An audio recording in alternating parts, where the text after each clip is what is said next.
Good afternoon. I'm glad to see so many people here, and I am the Acting Director of Contracts and Grants. My day job is S&S Contracting Branch Chief, and watching David's presentation made me tired because I remembered what all everybody went through. David and his group are the acquisition developments group for much of S&S, and they know a lot of the ins and outs of the requirements. And David, he actually was a contracting officer at CDC, and he worked for me there when he was young. I'm sure COVID aged him as much as it did any of us.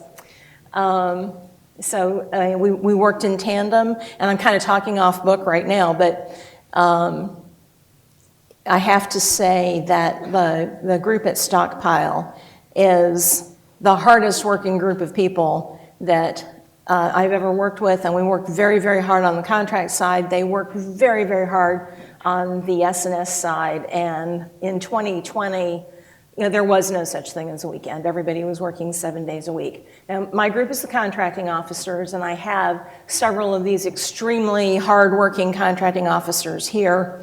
Akila Brown-Long is here. Can you all stand up or wave? Akila's here. Kimberly Golden is here. Kimberly, where are you? There. Where is she? I don't see her, but she's here. There you are. Okay. And Annette Wright is here. Okay. And Annette is really the queen of the ventilators. All three of them, plus most of the rest of the contracting officers in the branch, are the ones that bought N95s and things like that. And I'm sure a lot of you are here thinking, well, how do you get into government contracts? And some of you have government contracts with us. I have to say the industry partners that worked with us during the pandemic were public servants as much as anybody. They were wonderful, and we were hell to deal with. In any response, we're calling up contractors and we're saying things like, and we're dealing with a hurricane, can you deliver that tomorrow? During COVID, we were calling up and going, we're doing repatriation of Americans, can you deliver that this afternoon? So, and that went on for a very long time. And the supply chain issues, they actually were a big factor then. Everybody knows about it now, but people didn't recognize it then. So I'm going to talk a little bit about some nuts and bolts. I'm the procurement bureaucrat. My boss calls me a FAR nerd, and that's true. Federal acquisition regulation. I've been doing this for a very long time. We had to be a little creative at times, although everything that we did is completely within the regulation. I also believe in doing contracts in a very disciplined way. Contracts are tools, and you guys help make those machine tools work. Federal acquisition right now is in one of those states where it changes a lot. We've had, recent legislation that impacts us, and then of course we've got the process. Some of you are very familiar with the process. I've got an introduction, and we're in an era of change. We're going to talk a little bit about the Infrastructure Investment and Jobs Act.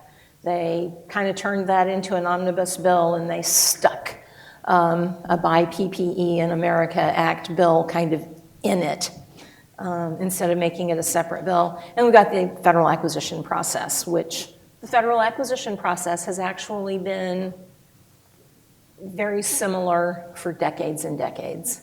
The federal acquisition regulation was actually derived from the defense acquisition regulation. Federal acquisition regulation was implemented on April 1, 1984. I've never thought that was a coincidence, and I thought that was confirmed when the Competition and Contracting Act was passed April 1, 1985. Just so you know how long I've been around, that was during the Reagan buildup. That was when I was a baby contracting specialist. I became a contracting officer in 1985, and I got my first training in 1984. I was not long out of college. The federal acquisition process is governed by laws and regulations. There are lots of laws that we have to be mindful of. And the primary regulation, as you probably all know, is Federal Acquisition Regulation, FAR. It actually carries the weight of law. The HHS supplement to FAR is the HHS Acquisition Regulation. For a supplement to the FAR, the HISR is actually a pretty lean document. You know, you think about DOD and you've got not just DFARs, you've got, you know, all the sub-agency supplements too. So you've got DFARs and AFARs and, you know, what Navy uses and all that. The federal acquisition process is also affected by case law and policy. Sometimes policy is high up. It's executive orders. A lot of times it's, you know, our within agency policies, at what level do we have to have things reviewed and approved and things like that. You know, what little details do we have to do? What do our documents have to look like? Case law is usually, you know, the GAO decisions. Not always, but that's the bulk of them. And I'm sure you guys who are doing federal contracting from industry side, you're familiar with these laws. And you know, the granddaddy laws, Competition and Contracting Act, CICA, Small Business Act, Service Contract Labor Standards, which to me will always be the Service Contract Act. Informally, we still call it that. I'm not sure why they changed the name. Buy American Statute, which for some reason is not the Buy American Act. Trade Agreements Act, many other trade agreements acts, you know, that are very specific to various countries and groups of countries. Appropriations laws, very important. Many others. You know, these are just kind of the ones we deal with a lot.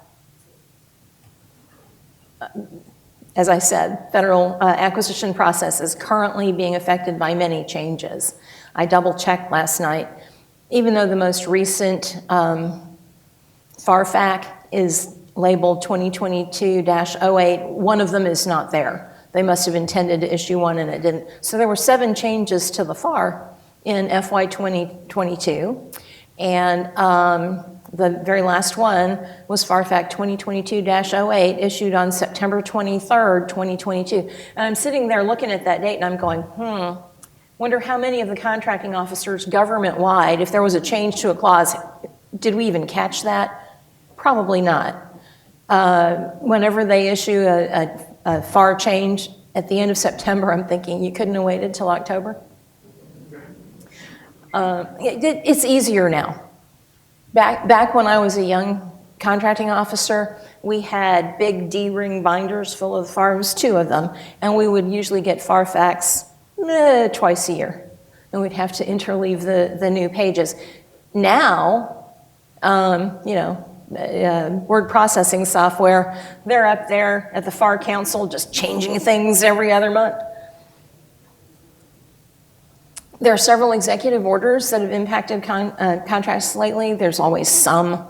You know, there's everything from the vaccine mandate clause that didn't get fully done to the, I think it's called something like buy all of PPE in all of America. That's an executive order. The intent of that is really more implemented in law by the IIJA.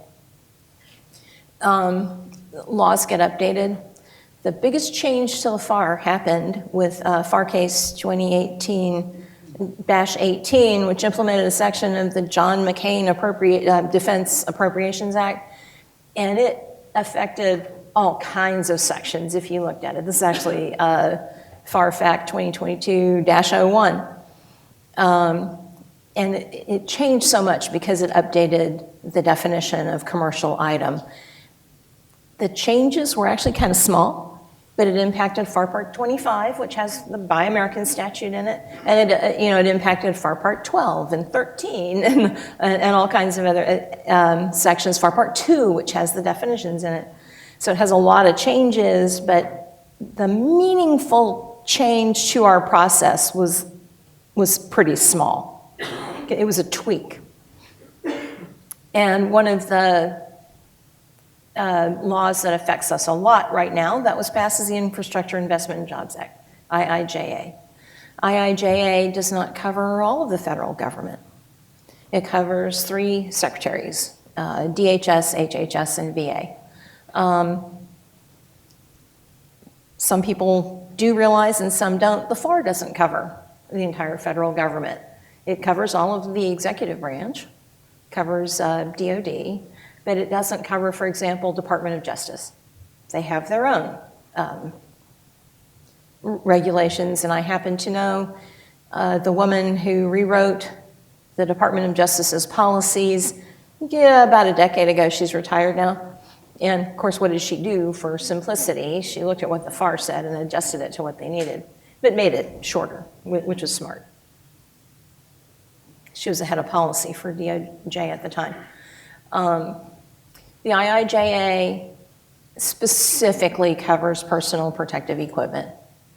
And the intent is good, but as is often true of laws, it's a little murky to try and read it.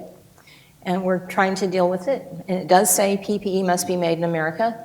And it has this little side aspect to it that all of the components of the PPE must be made in America. And if they're not, you have to do some big waiver, and you have to re-up that waiver every 6 months, which is quite challenging to do because it also says that the contracts must be at least 2 years long. So, you're winding up re-upping if there's any little tiny piece of that PPE that is not available made in America. The SNS Contracts Branch currently has 2 PPE buys that we are trying to bring in for a landing. We've been working on these since before the IIJA was implemented in February of 2022. And because that changed things a fair bit, we've had to update the requirement. The federal acquisition process, we have to do it, and of course laws, regulations, policy, there are many considerations, and this often leads to complexity. I've had program people say to me, I was at CDC for 19 years before I shifted over in 2019 to support Stockpile. I had supported them from time to time when I was at CDC. So I was familiar with them. But I've had programs say to me, why is contracting so inconsistent? And I go, well, it actually isn't. But there are a lot of decisions that have to be made. There are about 1,000 decisions that we have to make before a solicitation ever gets out on the street. And every contracting officer has independent authority. They have warrants. It is our jobs as contracting officers to utilize our best judgment in processing requirements for the government. And you can have 4 contracting officers look at the same requirement and decide to process it a different way. Let's say it's a reasonably sized requirement of, let's call it $3 million, so it's below that $4.5 million threshold for 8A. And a program will send a requirement over, say, in August. And one contracting officer might look at it and go, oh, we're going to post this to sam.gov. And another contracting officer might look at it and go, these items are readily available under GSA schedules, so we're going to post this to GSA eBuy. And another one might look at it and go, I'm familiar with capabilities of several 8A firms. We're going to make this an 8A set-aside. They're all right. None of those are wrong answers. And that often gets treated like inconsistency. It really isn't. We have many tools in our toolbox, and there are just so many things to consider. And so here's a list of just some of the things you wind up having to consider. Purchase category, is it supplies, is it services? Is it a combination of both? Dollar value, availability of funds. Availability of funds often becomes an issue, where we have options in contracts. Services, very commonly you see the base year plus the 1 year options. Why is that? It's because The government knows that it has a requirement for those services for several years, and typically a very common number of years is 5. But if it's severable services and you have annual funds by appropriations law, you can't even fund all 5 of those years up front. So, availability of funds is a big player there. It can be for other reasons too, but that's, a classic one. Urgency, socioeconomic programs like small business set-aside, subcontracting, considerations, competition in Contracting Act. It says the default position for government is we will compete everything unless an exception applies. And there are 7 classic exceptions under FAR Part 6. But there are also exceptions in other parts of the FAR. If it is a small purchase, it's the exceptions described in FAR Part 13. If it's being done under a federal supply schedule, it's the exceptions that are described at FAR 8406. Many people don't realize there's more than one kind of federal supply schedule. GSA is the big dog. But VA has many schedules, and DLA schedules can also be a federal supply schedule if they're open for use by everyone, and some of them are. Commerciality. Nowadays, most of what the government buys is available commercially. And one of the side effects of that is the rise of the GSA schedule. When I was first doing contracts, GSA schedules had a very small footprint, and they mostly covered very common items. Because I started out at DoD, Air Force, we had a lot of very common items that we would buy by mil-spec. And nowadays, that would be just unheard of. And another thing that caused the rise of the GSA schedules was FASA in 1991, the Federal Acquisition Streamlining Act. That changed the definition of what services it was appropriate for the government to buy. When I started out, many of these services that we buy now were straight up illegal. Couldn't do it. FASA changed all that, and we all had to adapt. And as a result, over time, without there being really a plan for it, the government has become more and more reliant upon industry to provide services for us. Back in the 80s, and before, but I didn't arrive until the mid-80s, 95+% of direct mission support was done by federal employees. The services contracts were, they were literally the things like landscaping services, janitorial services, stuff like that. We had a typing pool. We had a mainframe computer where federal employees would input the data so that our contracts got printed out and they looked pretty, which was an awesome thing at the time, but almost unimaginable now. It's very different. And now admin services are all contracted out. And I would say that for skilled mission support, it's about 50-50. And contracting officers that were trained a long time ago, as many of us were, we were trained with this idea, and you still hear it said that, oh, well, if we didn't get an acquisition package from program on time, or it wasn't adequate, they missed deadlines, they'd have to wait, they were going to have to weather a break in service. Well, if it's your janitorial services, okay. And if trash is not picked up for a couple of weeks and the bathrooms in your office are not cleaned for a couple of weeks, not great, but the mission is going to go forward. Same for landscaping, the grass might get a little bit long. Or if the sidewalk was being extended, inconvenient if that didn't happen in a timely manner. Now, there's greater conflict sometimes between program and contracting officers, because I do hear old school contracting officers still saying that. We're just going to have a break in service.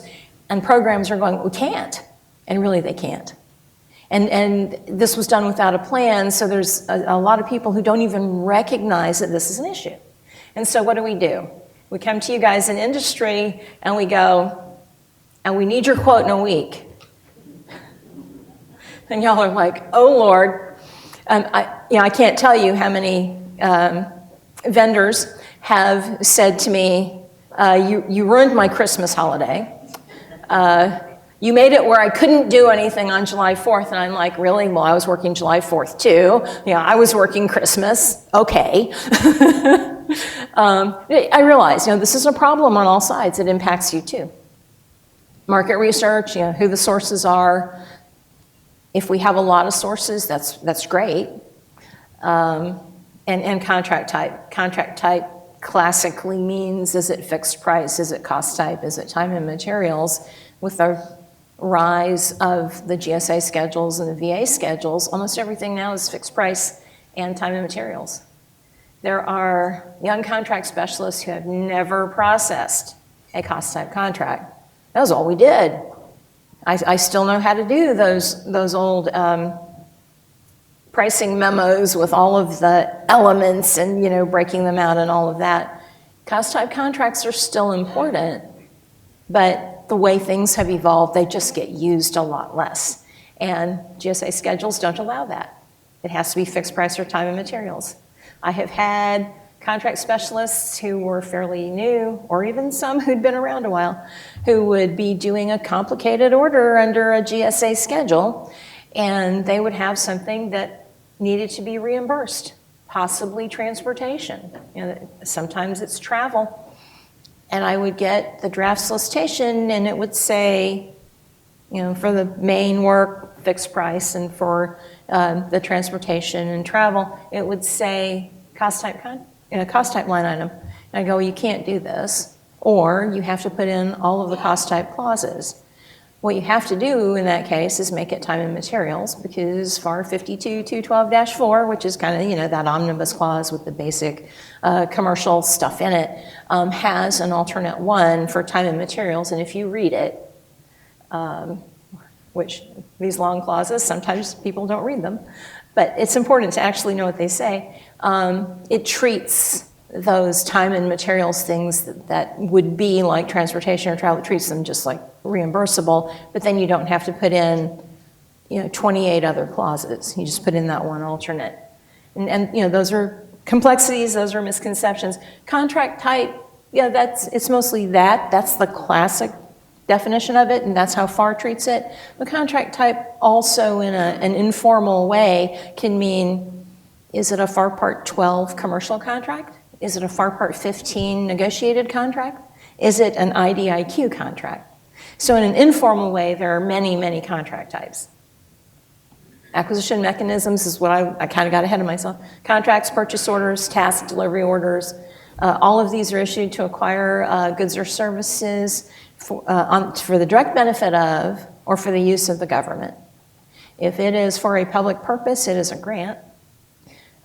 Services and supplies are delivered first and they're paid for later. There are the occasional exceptions. Subscriptions is actually in the FAR as an exception, and there's a particular clause you put in there for it. Many people use the word task order very generically. We still have the two words. If you look at FAR Part 2 definitions, task orders are for services, delivery orders are for supplies. I'm enough of a FAR nerd that I'm very careful about which phrase I use, but many people just call them all task orders. Here are the commonly used approaches when we do our contracts in support of S&S. FAR Part 8, those are the federal supply schedules. GSA, we use VA schedules a lot because we do buy medical countermeasures. And VA buys so many drugs, they often have very good pricing and things readily available, and they actually have a good portal for us to look at. So these things have become more important. FAR Part 12 commercial items, almost everything's commercial these days. Again, that did not used to be true. Unless it's like R&D, something very developmental nowadays, that's not. But wow, almost everything is commercial.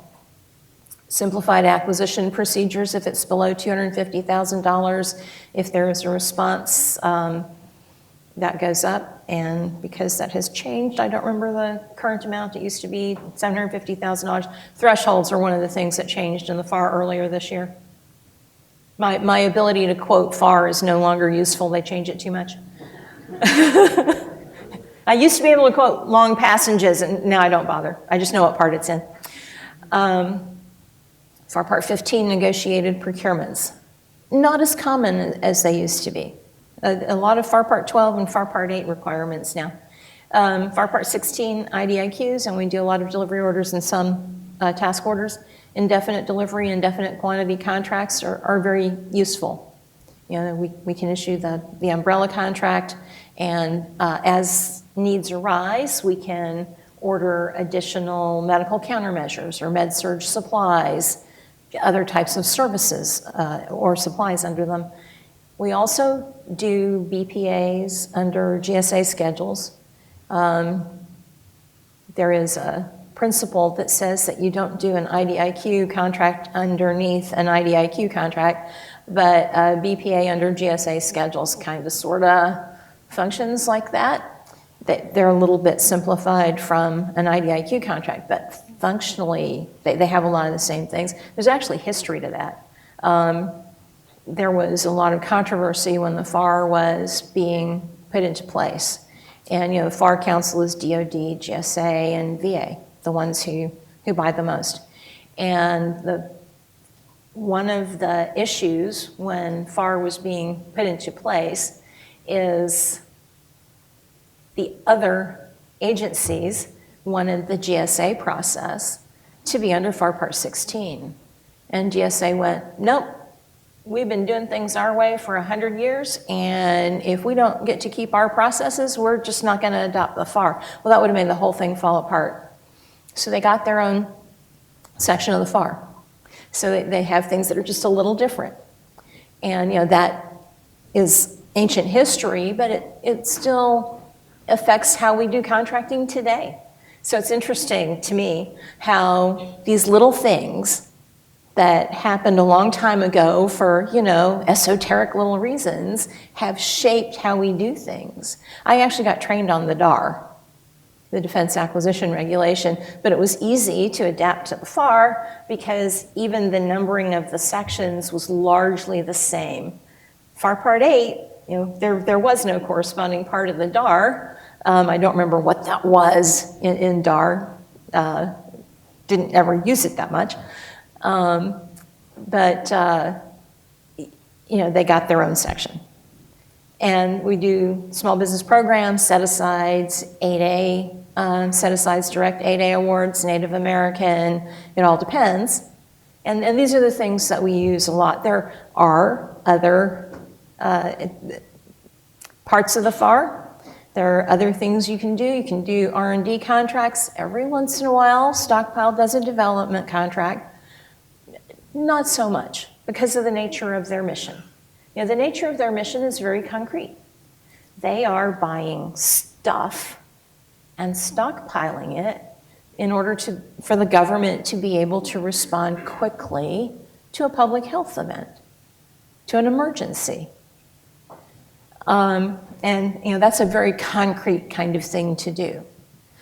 Although development during COVID, you know, became clear that in the modern world, things, even in this arena, need to move faster than they have historically.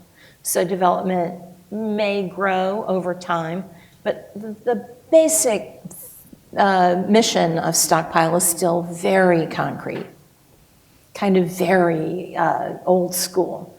Lots of warehouses, lots of stuff. VMI contracts, you know, the vendor managed inventory services. David was talking about some of that.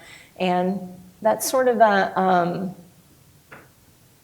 creative approach to getting assistance from industry with all this coordination as well as the need to hold stuff and make sure that it is current and not outdated material. And actually at CDC, Stockpile was kind of experimenting with vendor managed inventory services contracts back in 2011, 2012, 2013, did some over the years, but it became a big thing during the pandemic. And these historic events, they impact how everybody does things. I'm sure that the 1917, 1918, right, it's actually 1918, 1919, never mind that the first cases were 1917 and the last ones were 1920. That impacted the world, and it had to have impacted public health and all kinds of other things. I'm sure it impacted the government too. It's just, that's kind of been lost to the sands of time.